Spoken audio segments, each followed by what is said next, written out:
All right, welcome to Book Club. I'm Dylan here with the co-founder of our company, Keith. What's up, buddy? Co-founder of our company? Oh, I'm Julie. Yeah, well, you could be Cass. I'm Victoria if you're Julie. You know that. I mean, what? Are you kidding me? Actually, no, I'm actually more like Victoria. I'm making a nice supper for everybody and telling people to chill out. True. Yeah. Well, here at the Buddy Book Club, we're breaking down some bestsellers, and this week we'll be discussing Marie Still's debut novel, We're All Lying. If you'd like to recommend a book for us to read or reach out to us about any past episodes, you can visit our website, buddybookclub.com, or slide into our DMs on Twitter or Instagram, Buddy Book Club Podcast. You can listen to us on iTunes, Spotify, wherever you get your podcasts, so please download and subscribe. Keith, we had a pretty nice situation with this one where we were able to actually sit down and talk to the author about the book. Not just two idiots here blabbing about stuff we don't know about. We had someone come on that actually knew what they were talking about. The two idiots were still there, but yeah, but it's nice to talk to a real author that could write and know what they're saying. Yeah, exactly, and get some insight into the characters. So we're going to start off with that interview. Here's Marie Still. So I'd like to welcome our very special guest, Marie Still. Her debut novel, We're All Lying, is coming out on March 14th. It's on BuzzFeed's most anticipated thrillers of 2023 list, and after receiving an advance copy, I can say it should be number one on that list. Marie, welcome to the Buddy Book Club. Hello. Thank you for having me. It must have been pretty exciting when you found out that your debut novel made that list. That was definitely like a bucket list item, and to get it with my debut, my soul left my body. Was it something that you just found out when you were scrolling online, or did someone send this to you like, holy smokes, did you know? So the writer reached out to me on Instagram and sent me the link and was like, hey, it's up now. Awesome. I'm like, oh, okay, I'm going to play it cool, but very uncool inside right now. So we're not super familiar with how the whole publishing process works, but how did they even know, like, how was it on their radar? So I think she was just an ARC reader before books go out. There's ARCs on NetGalley, and they go out to influencers, and I have a publicist. So I think she got it on NetGalley, actually. That's amazing. So people just scroll through that, read a bunch of books, and list their top 20 or so. Good for them. They got the time to read that much. Yeah, the Bookstagram and Book Talk community has been really welcoming and a lot of fun to interact with. So to see their posts and hear their reviews before the book launches, it's been a cool ramp up to Tuesday's launch. Yeah, it's crazy, right around the corner. And it must be amazing to you from spending so much time writing this novel and more to then put it out into the world, and all of a sudden you're just getting tons of feedback from people probably across the world. Yeah, it's definitely, it's weird, but awesome, but very different. Yeah. So I hear that your mom let you read a lot of Stephen King at a young age. Much respect to her. She did, yeah. What was your favorite book as a kid? Maybe not a Stephen King book, like a kid's book, but I do want to know the Stephen King one. So that's kind of a two-parter. Oh, as a kid? So for some reason, I really remember reading The Black Pearl. I don't know why that book sticks out so much. Maybe it was like one of the first longer books I read. And then, of course, I grew up in the V.C. Andrews era. So I think that's why we're all a little off at this age. And then like Carrie was definitely, I think, my favorite Stephen King book. Still one of my favorites. Keith, I think we have to add that to the list. Neither of us have read Carrie. Really? Carrie, maybe because I saw the movie at such a young... My mom was the same way, except with movies. So I was like, yeah, sure, you can rent whatever you want. That was a highly disappointing fun fact that I just learned about you. So the book itself, obviously, is surrounding a lot with marketing and the marketing agency. I want to see what your background in marketing was specifically, just because when I was reading it and some of the way you described smoking cigarettes or maybe having a nice vodka drink, I kind of want to go pick up a pack of cigarettes. I don't smoke, but I was ready to. You must have a marketing background. Is that correct? I do, yes. So I started in online advertising at AOL, and I'm going to age myself. AOL used to be like the really cool way to get on the internet. Oh, yeah. We were there. we were there. We're aware.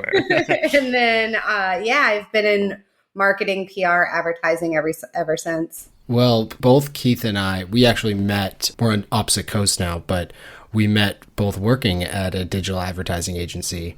And you definitely captured the vibe. I was like, oh, this is exactly what it is like working at an agency. So yes, I've lived it for a while. So you'll see definitely hints of real life in there. And I will add that Dylan and I both enjoy a coffee vodka on occasion. So a little hat tip in the book to that, which I really appreciated. We actually call it a CoVo, though. So for the next book, if you want to throw that in there, feel free to do that. It's a little marketing, branding there a little bit. Missed opportunity. Yeah. I thought Cass would know that. It rolls off the tongue, CoVo.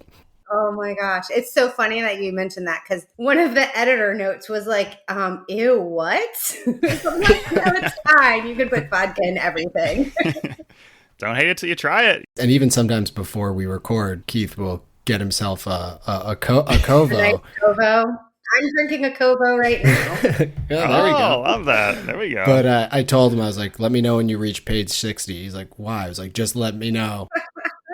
We've talked about it for a long time, but I mean, espresso martinis are now hip. But outside of that, I'm talking just a straight coffee vodka. Never have I seen it in pop culture. So I'm glad that you're we're making it a thing. Yeah, holding the banner for that trend. Other thing I wanted to ask too is when I was reading, I was thinking you obviously have husband, kids, friends, family, parents, everything like that. The relationships in this book aren't really the best and put in the best light. Some toxicity. Yeah. Any of your friends or any people that are kind of in your life reading the book, do they take it personally? So it's funny because Ethan is terrible and my husband is a lovely person, very nice, very amazing. There are, from our tiffs, I stole like word for word some of this. So as I'm writing, I read it to him. He's like, oh my gosh. And all of his buddies are like, so this is about you. I swear it's not about him, but I sometimes steal his not so amazing characteristics, but then I do the same with myself. So it's okay. We're all even. So did you put yourself into Cass? Is that what you're saying? Cass is me. Yeah. Interesting. If I was one of your husband's friends, I'd be like, hey, buddy, you gotta treat your wife better. This is terrible. Where's she coming up with these ideas?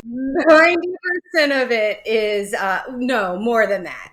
We're not doing all these terrible things. It's just conversations, characteristics, flaws, things like that. Yeah, of course. The book feels real.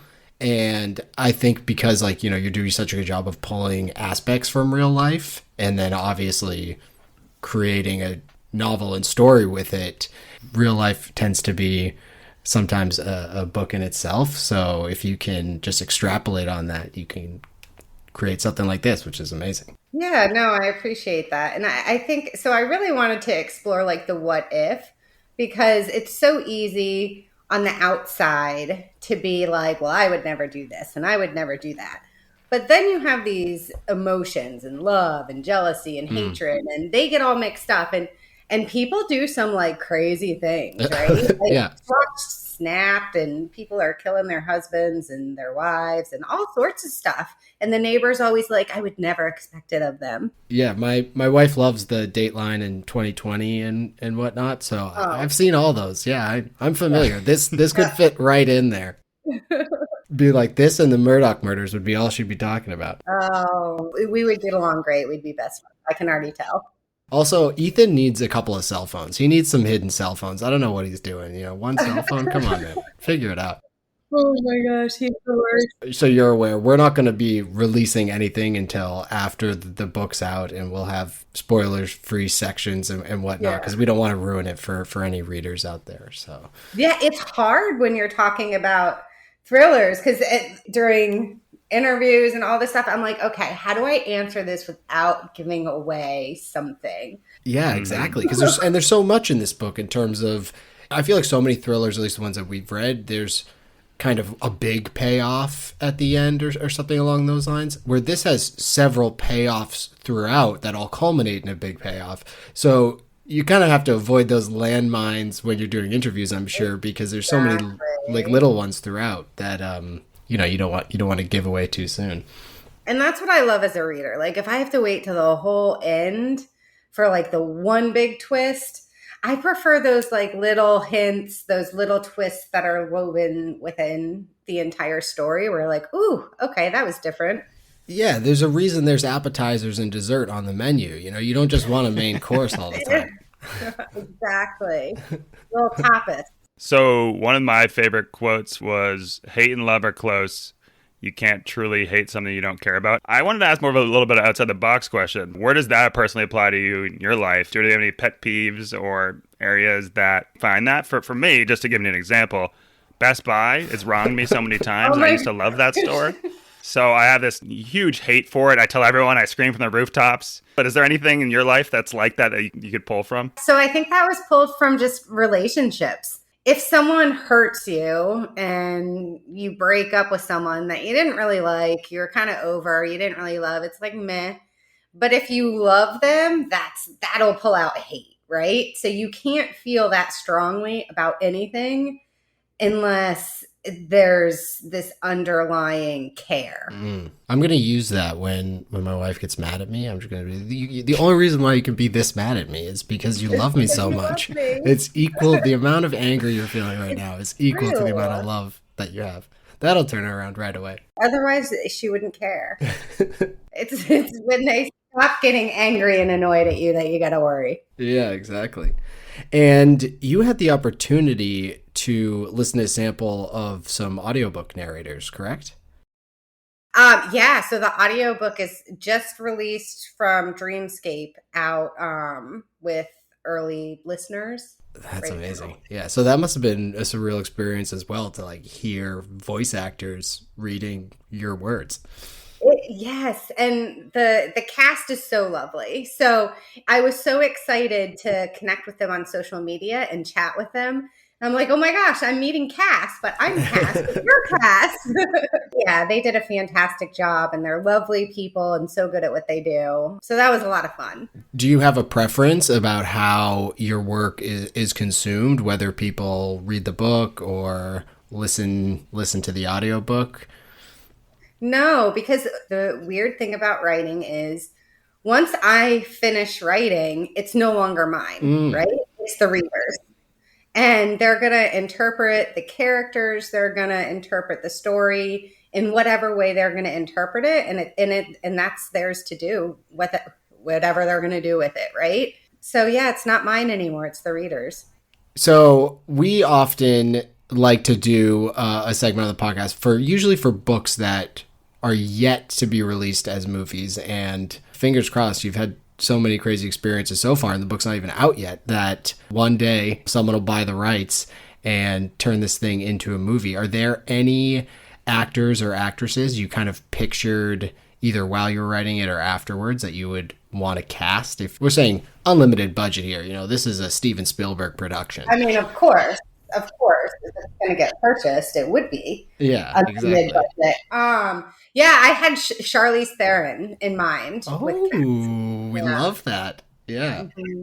And then who was Julie? It was Jennifer. Oh my gosh. I am really terrible with names. I can barely remember my kids' names.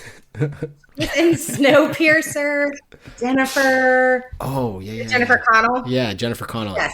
Yeah, so that's who I pictured as Julie. She's phenomenal. Top Gun Maverick. And then Nicole Kidman in one of the roles where she has big, crazy, curly red hair. That was Victoria.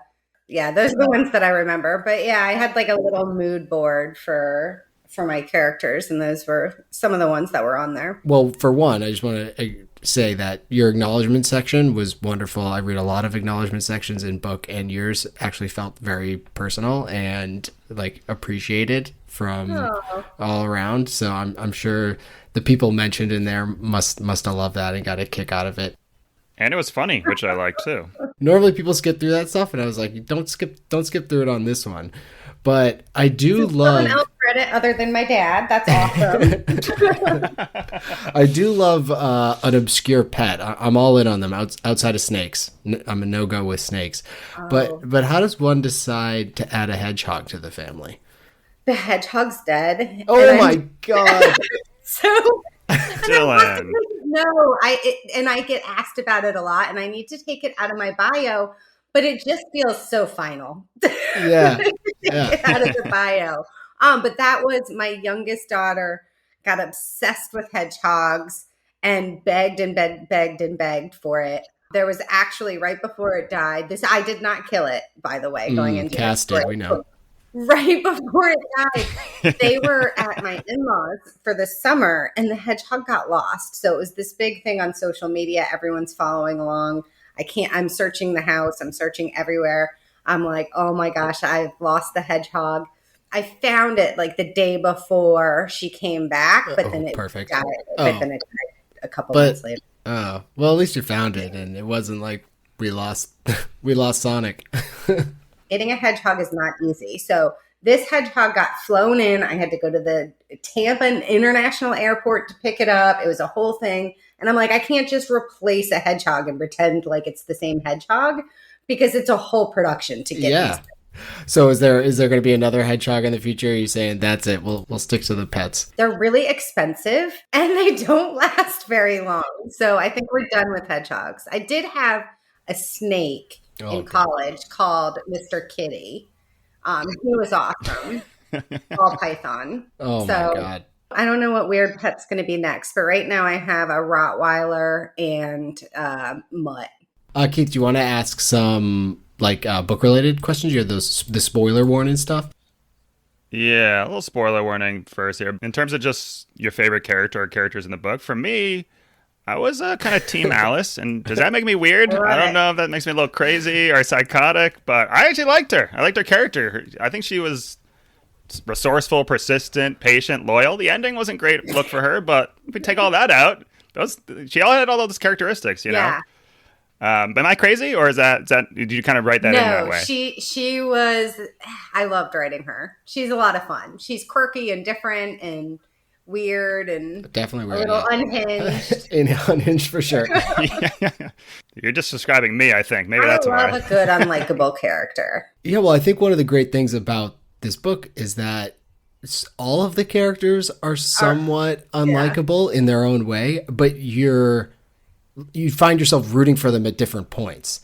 Maybe not Ethan so much, but so much. Like everyone else, even when they're having their bad moments, they come back and have something redeemable or something along those lines. Granted, I'm not sure Ethan and Cass were good parents, but outside of that.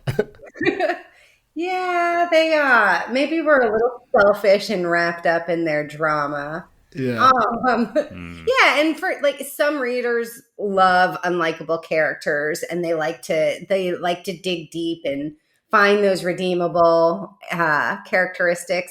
And some people, it's not their cuppa. But I love an unlikable character that I love to hate. She kind of got the short end of the stick, so you can understand why she's a little angry. Oh, yeah, I'd be pissed. I don't want to be sleeping in a dog cage. No, thank you. Right? Yeah. It's unfair. Well, Cass is baking cookies. Yeah. And it wasn't clear how Alice died there at the end. So are we setting up for a sequel, or are you moving on to other projects? I mean, I never say never. But right now, I have my Darlings releases in 2024, so that's already done. My 2025 book, I just turned in, so that's done. And I have a work in progress file with 17 started books. So I don't know. Right? I don't know. We'll see. Good for you. I have 17 pages of books to read, but that's that's about it for me. And so how does it work when you're also doing books under a different name? Yeah, so I write under Kristen Seeley, and her first book comes out in September. But essentially Marie still is thrillers, strictly thrillers, and then Kristen Seeley, I play in more of the book club, women's fiction, but there's darker themes. It's still exploring human emotions. So there's some crossover, but it's definitely not the thriller suspense genre. Awesome. So you got 2 books coming out this year. Yes. Amazing. I love a challenge. Yeah. Oh, that's great. Well, Marie, thanks for chatting with us. We really appreciate it. And to listeners out there, if you're in St. Pete or looking to take a trip to soak up the sun, stop by Tombolo Books on the 14th of March this month, which will be the day this comes out. So if you're there, get on a plane. There's a launch party, correct? Yes. Sweet. That should be a lot of fun for you. And if you love this book like we did, you can check out Beverly Bonifinch's Dead, which is going to be different under a different name, but, same great author. And that's going to be available in September. Well, thanks again for stopping by. It was great having you, and all the best of luck to you with this book and all future endeavors. Yeah, thanks for having me. Stock up, stock down. Stock up. What do you got? We're all lying. Stock up. CoVo, I have to just call it out right away. We had a nice discussion about it, but I mean, this is our drink. We've talked about it on multiple episodes. Yeah, it's actually in the zeitgeist. We've put it out there in the world. Yeah, we've made it happen. People like The Secret or whatever, the idea of you put these ideas into the world and you speak them and then all of a sudden they manifest. Mm-hmm. I think you did that with CoVo. I think you did that. I have my, what's that board you put all your pictures on and your dream board or whatever? Yeah, I had that on there. They also describe it in the perfect way. She takes a sip. She's like, oh, that's not very good. But then she's like, ... But it's not also that bad, which is exactly how you get someone into CoVo. Mm-hmm. They take a sip. They're like, oh. And they're like, wait a minute, that's actually not bad. All right.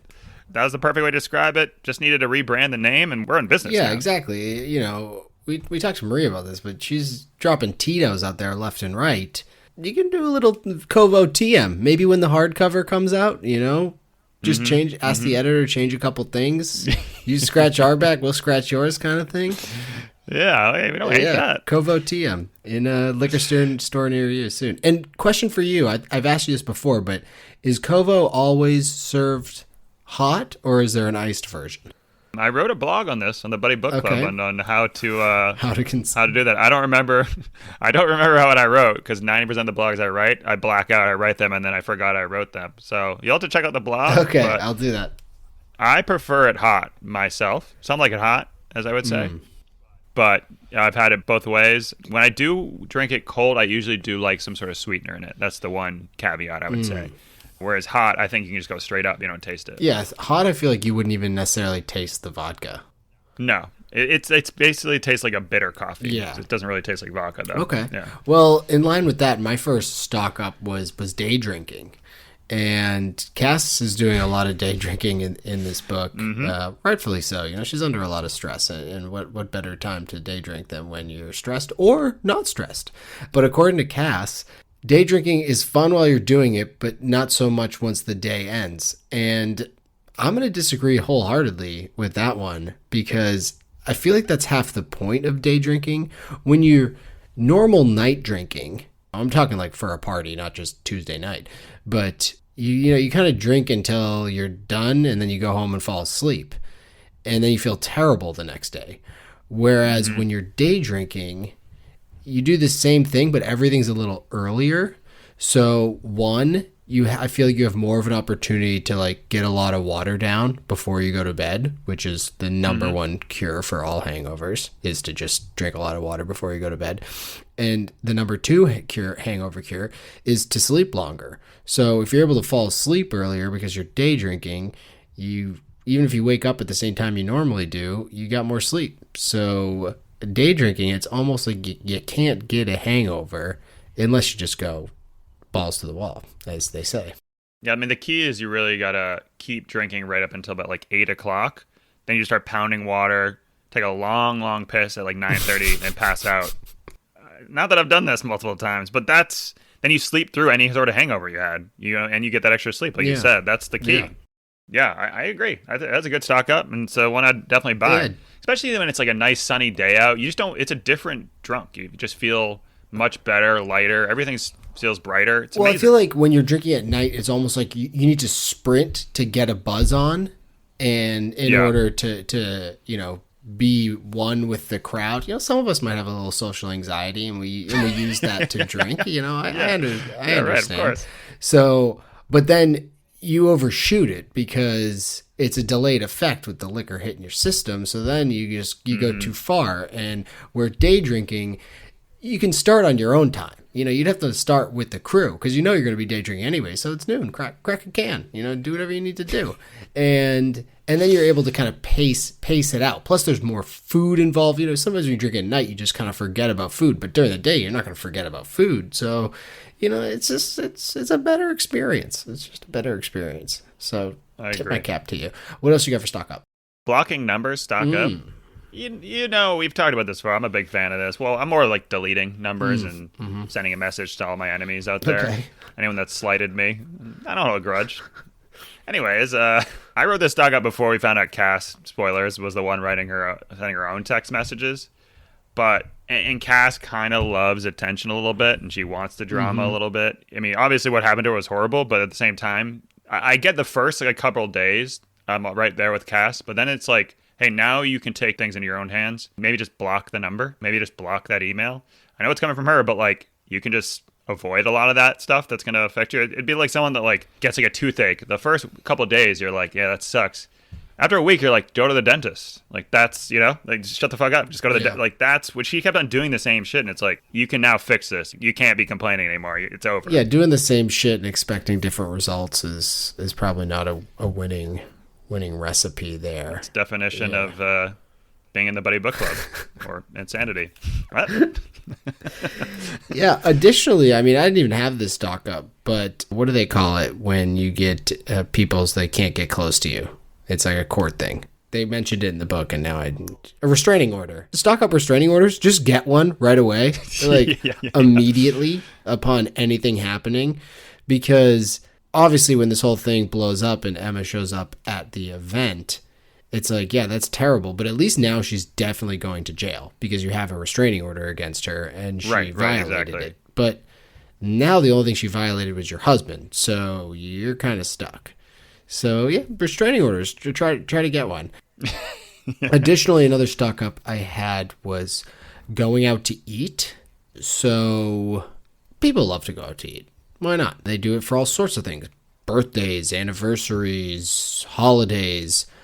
Not usually when your parents have decided to cease their relationship, or at least it's on the rails because your dad has been a habitual line stepper and is cheating on your mom.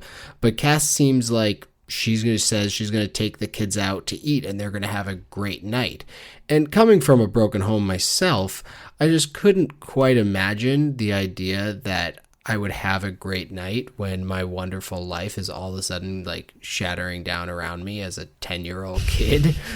Where's my mom going to take me that's going to make me forget that my dad is cheating on my mom and my life's about to end? Well, Chuck E. Cheese. I was going to say the Ground Round. I don't know if you're familiar with that establishment, but I do remember that. Is that a train station? I think they did have a train theme. But it's like, what, are they going to go to Bennigan's with all the tchotchkes and stuff? Get a double... You're just naming all the places that would work. You're like, no, yeah, that's what we would do. Yeah, I don't even know. Pizza Planet from Toy Story? Yeah. I'm just trying to figure it out. Where would you go that you think you were in the worst possible way and someone suggested this restaurant? You'd be like, that might make me feel a little better. As a 10-year-old, yeah, I think any sort of arcade or anything. Also... I'm all for just burying any emotions or feelings deep down, and we don't talk about those things. Yeah, you're an Irish Catholic. So I don't think it's... Yeah. So I think I was on brand with that. I was like, yeah, obviously they take them out, get their mind off it, because we're not going to talk about it, and that's it. That's the end of the discussion, right? Okay, yeah, sure. All right. Yeah. Is this a therapy session we're doing here with all of us? My last one was gaslighting, and gaslighting is super, super hip right now people are talking about it all the time. And I'm going to get... 1 second here. Didn't you say that you hated gaslighting? I told you I wrote a blog on how it's a fake word and doesn't mean anything. It just means lying. Yeah, well, no, it doesn't mean lying. It's manipulating people into making them question their own sanity. Sorry, there's a real thing that people do that on purpose. And then there's what people use gaslighting as, I should say. I saw some post and it was like, is Disney gaslighting me right now? And it was just something that was a slight observation that was off or something. And I was like, what? Yeah. What does this even mean? 100%. I think it's gone too far, the gaslighting thing. But it is an actual thing. And if you want to know what it is, then read this book. Because everyone is gaslighting Cass in this. It's pretty insane, actually. Her husband, all this crazy shit's happening, and her husband's like, Cass, you're going crazy. Like, what are you talking about? But it's actually happening. And obviously she sent her own text messages. I'm saying outside of that. But she meticulously organizes her vanity in her bathroom. And she's like, this is not how I did it. And then there's a friggin' smiley face drawn onto my mirror. And her husband is actually telling her, you did it. You must have done it. She's like, I didn't do it. Like, what are you talking about? I did it. And even the cop, when the cop comes by, he's saying things. I can't remember the exact things he said. But he was basically saying, like, no, you're crazy. Well, it's tough when she also is sending text messages and emails to herself. It's tough when she is crazy, but crazy in a different way. So, and they don't know that at that point. No one knows that. Right, that's true. Okay, you're right. It was just fascinating to me that it worked. So, like, she believed it. At the end, she was like, did I kill Emma? Did I do this stuff? Because she was like, I don't know. Everyone had been gaslighting her so heavy, So, yeah, maybe stock up. Maybe gaslighting's back, especially when it's used appropriately. Maybe it's back. Fair enough. What do you ever stock down? Friendly greetings, stock down. Oh, you hate a good friendly greeting. Well, the first thing I had a problem with was that Cass lets Alice call her Miss Mitchell in a workplace. She's worked there for 10 years. She's not a second grade student. Everyone else calls her Cass. It's fine. You force your assistant to be like, no, call me by my first name. I don't want to be called. Oh, because Alice calls her Miss Mitchell. Yes. I know she's doing it as like a reverence thing. And like, this is how much you mean to me. But like, as a boss, you can't let that happen. It just makes it look demeaning also to Alice. Secondly is Cass is out to lunch with Laura. She's having a nice lunch. She's like talking with Laura about cheating because she's obsessed. Obviously, Lara? She can't get enough of it. Yeah, Lara. Yeah, How do you say that name? Lara. You're not good with names. It's fine. It's just part of your personality. Yeah. It's cute and quirky. All right. Yeah. Anyways, her assistant of 10 years, Alice, walks by and bumps into her and says, "Hey, I thought I saw you over there." What's the first thing that Cass says to her? Not like, "Oh, Alice, good to see you. What brings you up here?" She goes right away with, "Why are you here? You live in Tampa." Yeah. That's the only thing she says to her. And she's like, "Oh, there's like a farmer's market down the road." And then doesn't say anything else. Doesn't introduce her friend Lara to her. And then she's like, "Well, have a good one. I'll see you later." And then Laura proceeds to say, like, "That person's weird." It's like, what? Yeah. That was so mean. Yeah. That was the meanest thing ever. Like, that's why I was saying, like, I was Team Alice, because, like, she's getting treated like absolute shit by her boss who doesn't care about her. And then the end's like, "Oh, you're family." It's like, get the fuck out of here. Like, you've been so mean to her this whole time. Well, I was going to get into this in my love-hate section. Really in the hate. For Cass, I'm over Cass. She was terrible to Alice in several situations. She doesn't seem to understand simple things. Like, at one point, her and Ethan go out to dinner, and she's like, "I'm unable to think of a good excuse to get out of dinner with Ethan." It's like, girl, I can think of at least one, which is where he cheated on you like 2 days ago. So just don't do it. And I'm not trying to blame the victim here, but there's so many other aspects of her personality, specifically this Alice thing and her being a terrible mother and not paying attention to her children, that I was like, you know what? I'm out. I don't sympathize with you. I'm sorry that, this happened to you. It's terrible, for sure. No one should have to go through that. But, all of it, the whole work stuff too. But at the same time, I don't really feel bad for you. And I have to apologize to the author, Marie Still here, because she said that, Cass was kind of her and the way she wrote her, obviously an extreme version. And she said, that she was going into these kind of like what if situations and, what would you do kind of thing, but to the max.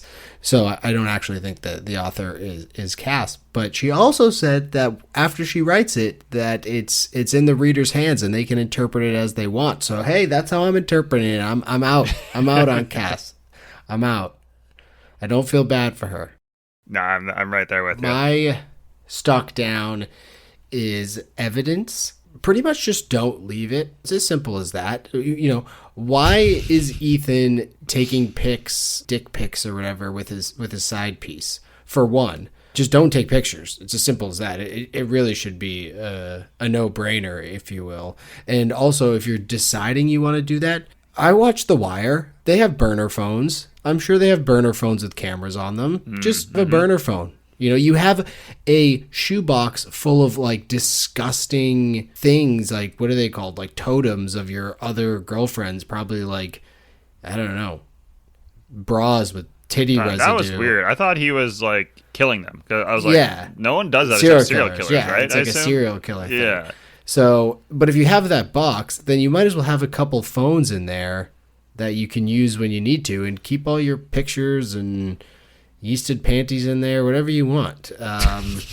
But also, Ethan telling his side piece about his other side pieces, it's like, buddy, quit shooting yourself in the foot. If you want to be a serial philanderer, it's really not rocket science on how to maintain that if that's what you're into. It's deplorable behavior. We don't condone it here on the Buddy Book Club.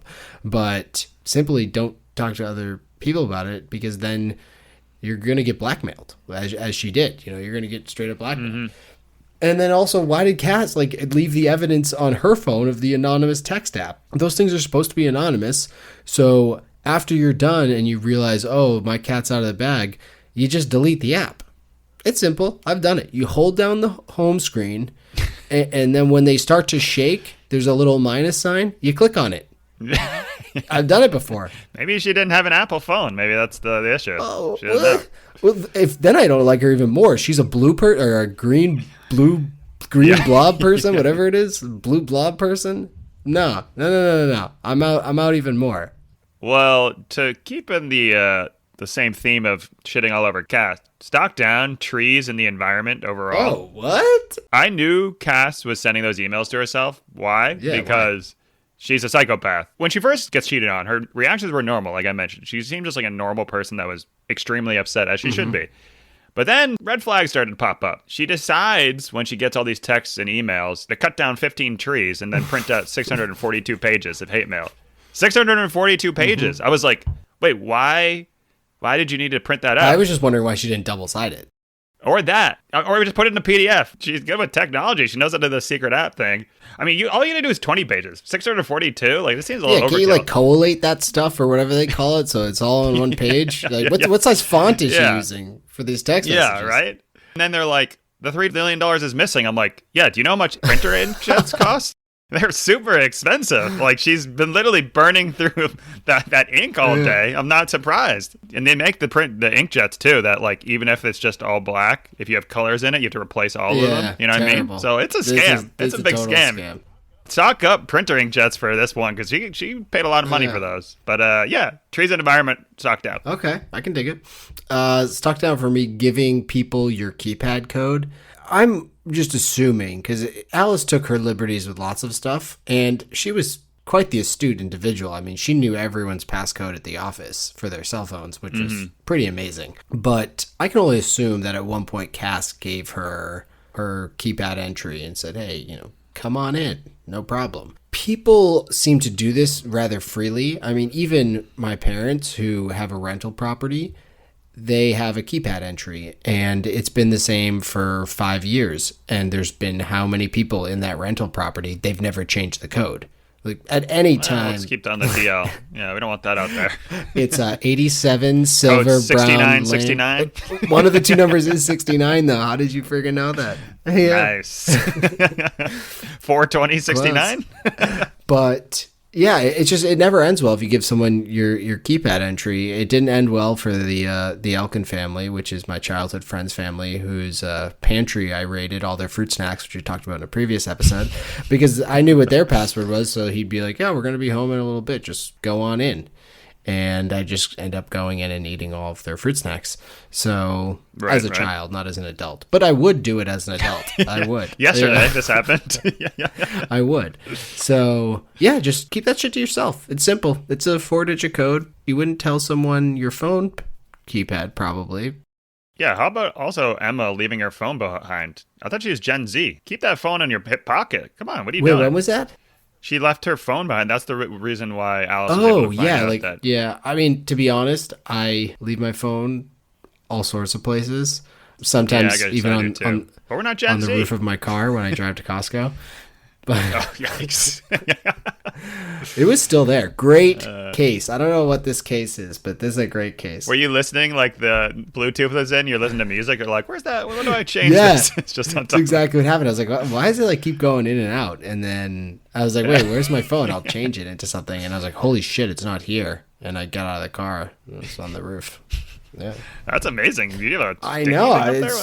This case, it's not even anything special, but yeah.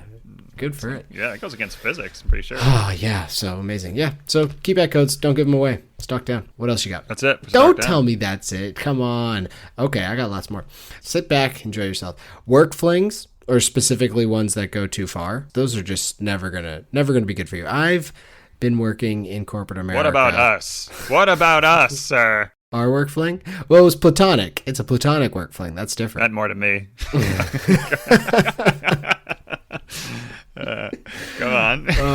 I'm glad I never gave you my keypad code. I've never seen one that has been a serious one that hasn't ended extremely poorly. And they either end extremely uncomfortably, which is unfortunate for both people, and one person ends up like quitting within the next 6 months because it's just like so cringy, or they end up going to human resources and someone's saying we did some weird things on the community text chains or whatever they call it, like Slack or something like that.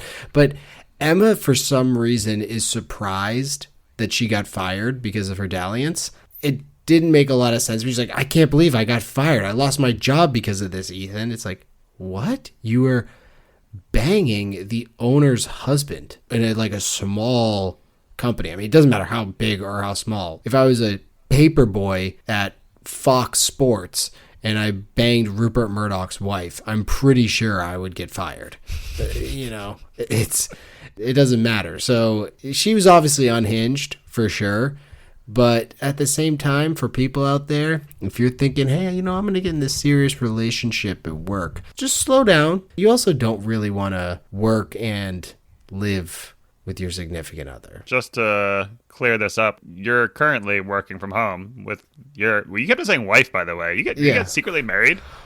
Well, no, I call her my wife all the time, also because, yes, we're together forever. We're bonded forever. But we play a lot of pickleball with a lot of old people down here, and old people are really nosy and they want to know your business.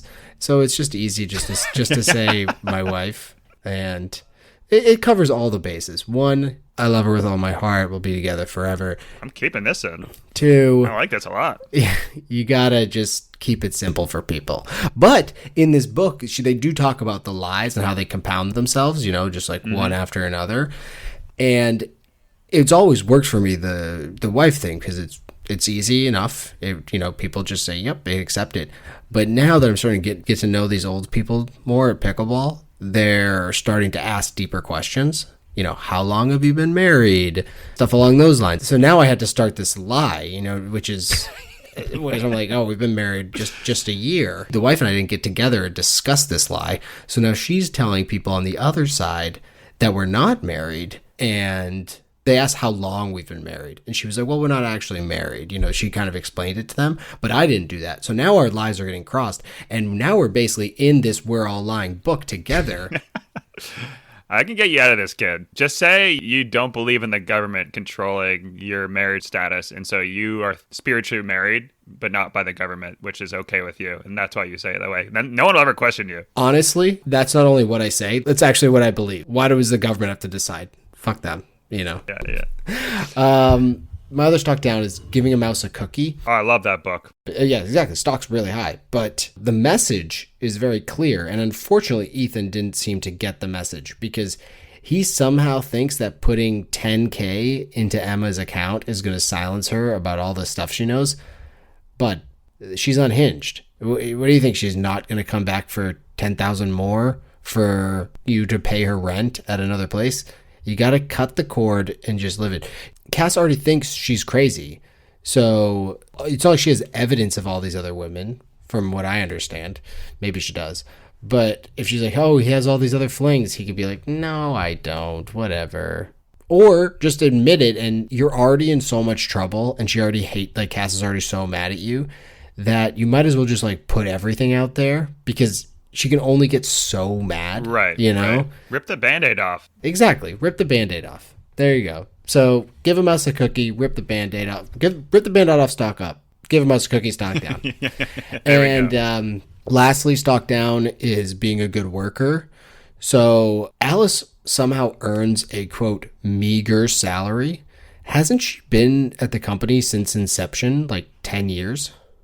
Okay, that's what I've been saying. I know. Loyalty, 10 years, is still calling him Mrs. Mitchell. Yeah, and she's indispensable. Like, Cass is always like, what would I do without you? This, that, and the other thing. It's, how did you get all this done? And honestly, when they're showing what Alice is doing, you know, she set up this whole event. Like, she's very important to this company. She's obviously, like, a bit toxic in the workplace, but outside of that, in terms of, like, getting shit done, she's very good at her job. If someone that was an assistant that was that good as Alice, she wants to come over, get in my closet, put my clothes on, that's fine. Hey, knock yourself out.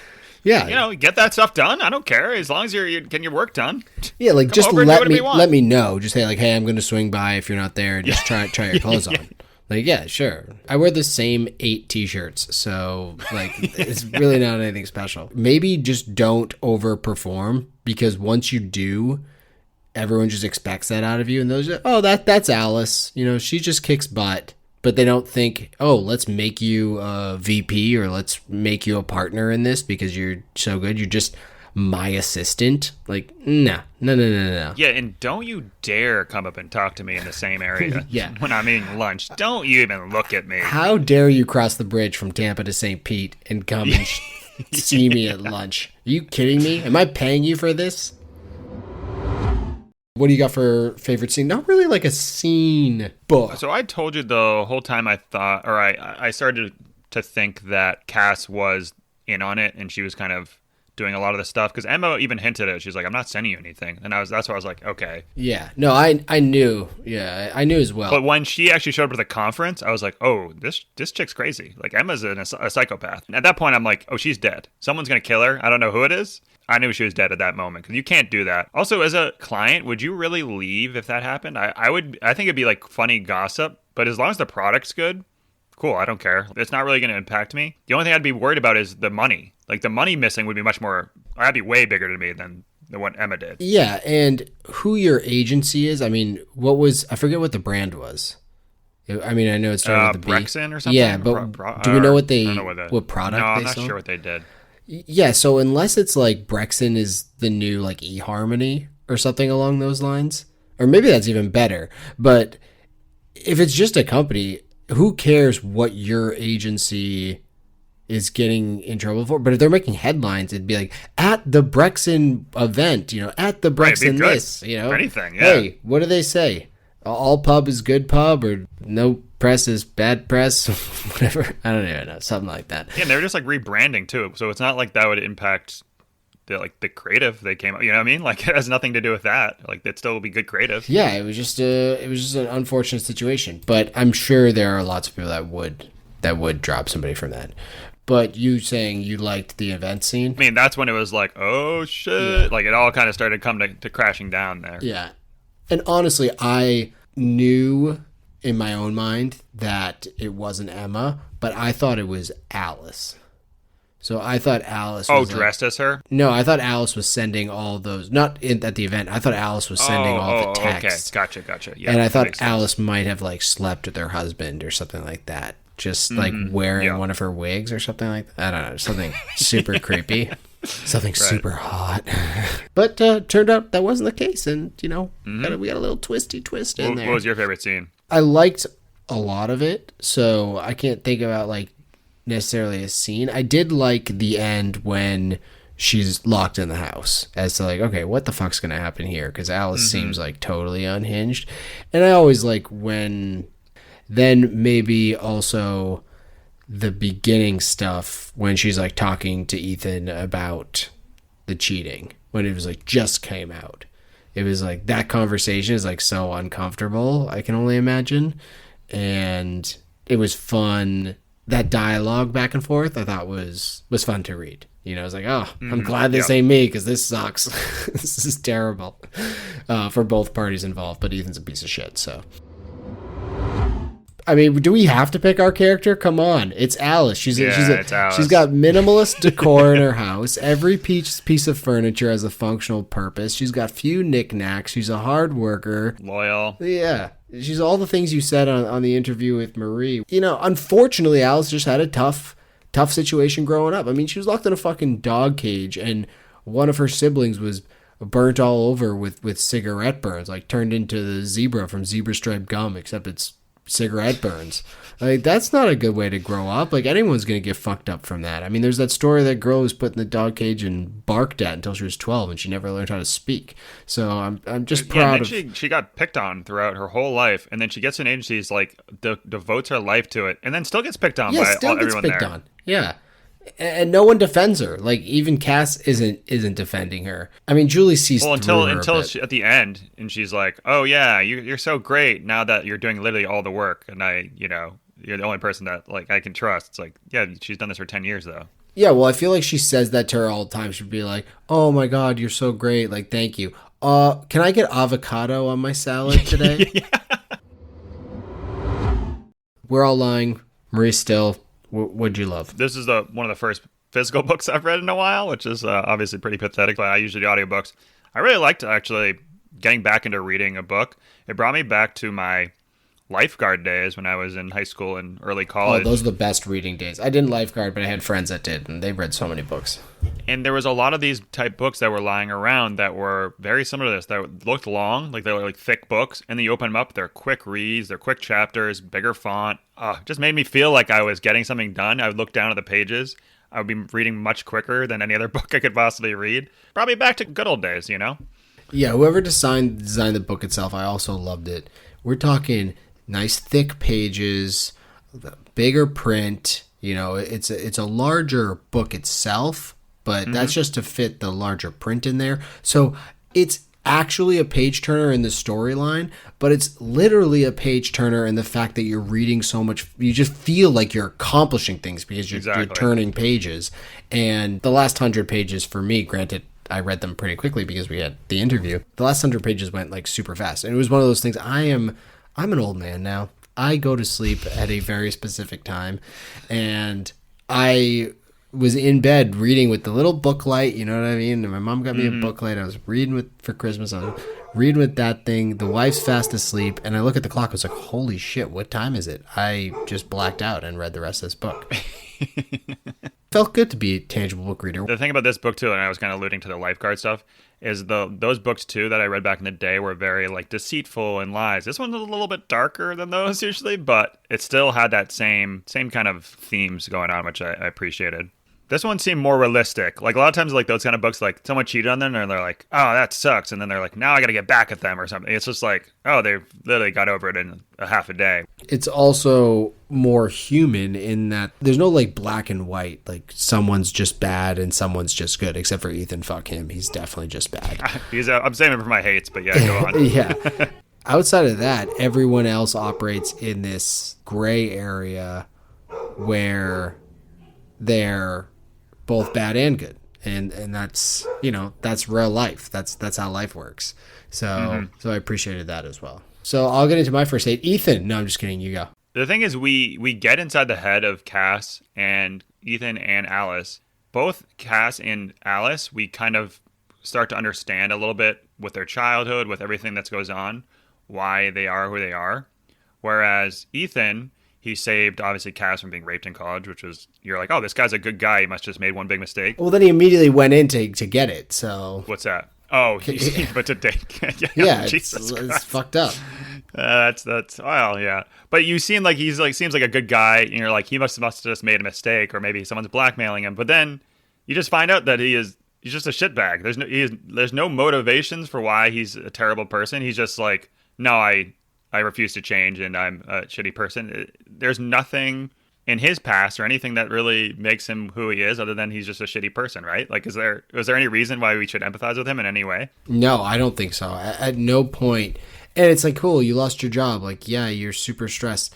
I don't understand in general the idea of these men that feel... That was a hard M there. Really hard M.